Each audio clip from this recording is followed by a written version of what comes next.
फातिमा की रानी माँ, प्रभु यीशु की माँ, आसरा तू ही है माँ।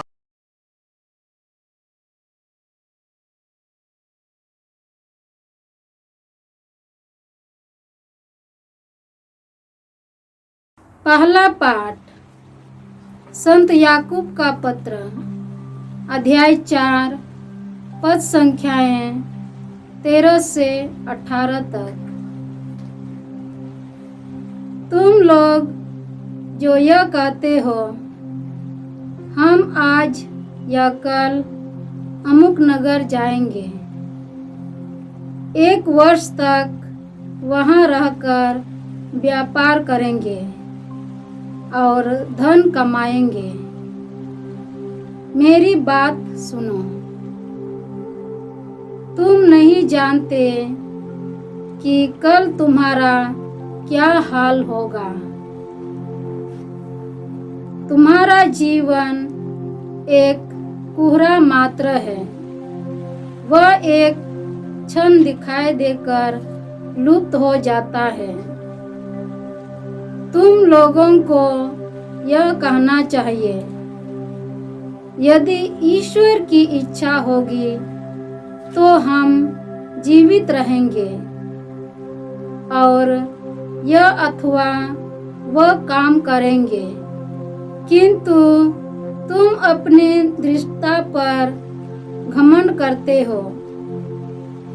इस प्रकार का घमंड बुरा है। जो मनुष्य यह जानता है कि उसे क्या करना चाहिए किंतु करता नहीं, उसे पाप लगता है। प्रभु की वाणी। ईश्वर को धन्यवाद। भजन अनुवाक्य। धन्य है वे जो अपने को दीनहीन समझते हैं, स्वर्ग राज्य उन्हीं का है। धन्य है वे जो अपने को दीनहीन समझते हैं, स्वर्ग राज उन्हीं का है। सभी राज्य मेरी बात सुने, क्या बड़े क्या छोटे, क्या धनी क्या दरिद्र, पृथ्वी के सभी निवासी ध्यान दे। अनुवाक्य। धन्य है वे जो अपने को दीनहीन समझते हैं, स्वर्ग राज उन्हीं का है। धन्य है वे जो अपने को दीनहीन समझते हैं, स्वर्ग राज उन्हीं का है। मैं संकट के समय चिंता क्यों करूं? मैं अपने शत्रुओं से क्यों डरूं? वे तो अपने धन पर भरोसा करते और अपने वैभव पर गर्व करते हैं। अनुवाक्य। धन्य है वे जो अपने को दीनहीन समझते हैं, स्वर्ग राज्य उन्हीं का है। धन्य है वे जो अपने को दीनहीन समझते हैं, स्वर्ग राज उन्हीं का है। किंतु कोई भी अपने को छुड़ा नहीं सकता अथवा अपने जीवन का दाम ईश्वर को नहीं चुका सकता है। कोई भी अपने प्राणों का मूल्य दे नहीं सकता अथवा पृथ्वी पर चिरस्थायी जीवन नहीं खरीद सकता है। कोई भी मृत्यु से नहीं बच सकता है। अनुवाक्य। धन्य है वे जो अपने को दीनहीन समझते हैं, स्वर्ग राज्य उन्हीं का है। धन्य है वे जो अपने को दीनहीन समझते हैं, स्वर्ग राज्य उन्हीं का है। बुद्धिमान और नासमझ दोनों ही समान रूप से मरकर अपनी संपत्ति दूसरों के लिए छोड़ जाते हैं। अनुवाक्य। धन्य है वे जो अपने को दीनहीन समझते हैं, स्वर्ग राज्य उन्हीं का है। धन्य है वे जो अपने को दीनहीन समझते हैं, स्वर्ग राज्य उन्हीं का है। जय घोष। हालेलुया। प्रभु कहते हैं, मार्ग, सत्य और जीवन मैं हूँ। मुझसे होकर गए बिना कोई पिता के पास नहीं आ सकता। हालेलुया। प्रभु आप लोगों के साथ हो और आपकी आत्मा के संत साथ। मार्कुस के अनुसार प्रभु यीशु ख्रिस्त का पवित्र सुसमाचार। हे प्रभु तेरी महिमा हो। अध्याय 9 पद संख्याएं 38 से 40।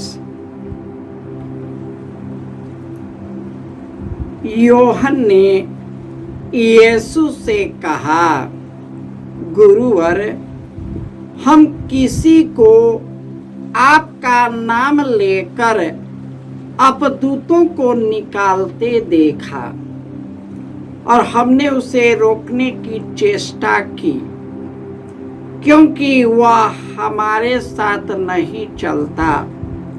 परंतु यीशु ने उत्तर दिया, उसे मत रोको, क्योंकि कोई ऐसा नहीं जो मेरा नाम लेकर चमत्कार दिखाए और बाद में मेरी निंदा करे। जो हमारे विरुद्ध नहीं है वह हमारे साथ ही है। यह प्रभु का सुसमाचार है। हे ख्रिस्त तेरी स्तुति हो। ख्रिस्त में प्यारे भाइयों और बहनों, आज दुनिया में बच्चों से लेकर बूढ़ों तक यही चिंता करता है कि मेरा कल क्या होगा। और इस प्रकार संत याकूब बताते हैं कि लोग बाहर जाते हैं, व्यापार करने जाते हैं, बहुत पैसा कमा लेते हैं, घमंड से भर जाते हैं और ऐसे जीने लगते हैं कि वे कभी नहीं मरेंगे। ईश्वर का वचन कहता है, सब शरीरधारी घास के और फूलों के सदृश है। हवा के झोंके लगते ही सब कुछ झड़ जाता है। उसी प्रकार याकूब कहते हैं, हमारा यह जीवन है एक कुहरे के जैसे है, जो एक क्षण दिखाई देता है उसके बाद लुप्त हो जाता है। यदि ईश्वर की इच्छा होगी तो हम जीवित रहेंगे, अथवा यह काम करें कि तू अपनी घृष्टता घमंड में रहते हो। इस प्रकार मनुष्य घमंड करने लगता है और ईश्वर कहता है, धन्य है वे जो दीनहीन हैं, स्वर्ग राज्य उन्हीं का है।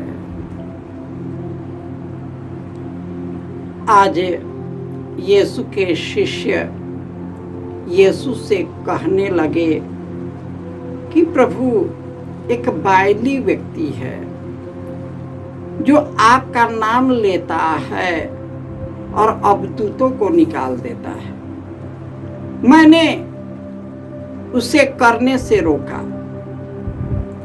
यीशु कहते हैं, मत रुको। यही अंतर है एक मानवीय स्वभाव और ईश्वरीय स्वभाव।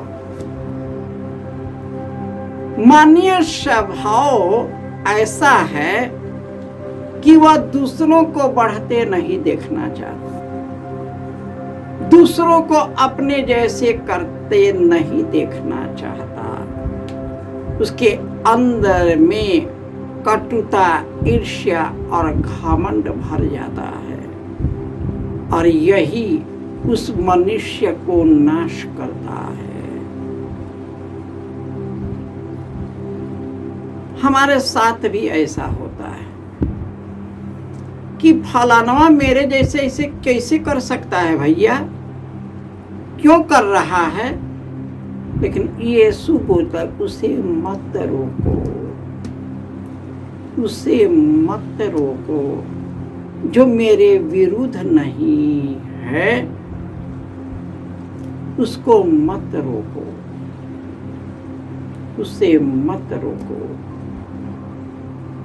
क्योंकि वह भी मेरे साथ है। मनुष्य का स्वभाव, ईश्वर का स्वभाव आकाश पाताल का अंतर है। मनुष्य तभी निकल सकता है जब यीशु के जीवन में प्रवेश करता है और यीशु उस व्यक्ति के अंदर प्रवेश कर जाता है, तो ईश्वर के हृदय और आत्मा से भर जाता है, उसका हृदय शुद्ध हो जाता है। ईश्वर सब प्रकार के बंधन से निकाल देता है और वह व्यक्ति भला चंगा और स्वस्थ हो जाता है। हमारा ईश्वर शक्तिशाली ईश्वर है, ताकतवर ईश्वर है। वही ईश्वर है जो कहता है कि मैं ही मार्ग, सत्य और जीवन, मुझसे होकर गए बिना कोई पिता के पास नहीं जा सकता। छल, कपट, दुष्टता, धोखाधड़ी, ठगी, हत्या और जलन, वासना, यह सब शैतानी हरकतें हैं। जिसके अंदर प्रवेश कर गया है उसका घर उजड़ जाता है और उसकी जिंदगी भी उजड़ जाती है और वह एक अंत में एक धुएं के जैसे लुप्त हो जाता है। लेकिन जो ईश्वर में बना रहता है वह सदा सर्वदा बना रहेगा। जय यीशु।